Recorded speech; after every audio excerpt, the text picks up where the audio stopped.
ತನ್ನ ತಾಯಿಯು ಆಕೆಯ ಪರಿಚಿತರು ದೂರದಲ್ಲಿ ನಿಂತರು.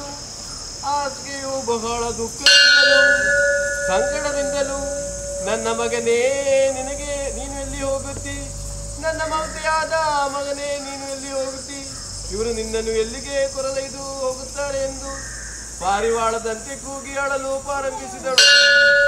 ಅಯ್ಯೋ ಗಳವಾದ ಜನರ ಕೈಯಲ್ಲಿ ನಿನ್ನನ್ನು ಏಕೆ ಒಪ್ಪಿಸಿಕೊಟ್ಟೆ? ನನ್ನ ಮಗನೇ ನನಗೆ ಕಷ್ಟ, ನನ್ನ ಪ್ರಿಯ ಮಗನೇ ನನಗೆ ಕಷ್ಟ.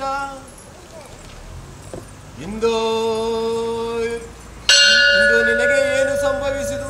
ನಮಗೋಸ್ಕರ ಇರುವ ನಿನ್ನ ಶ್ರಮೆಯು ನಿನ್ನ ವಿನಯು ಅತಿ ಧನ್ಯ. ಶಿಲುಬೆ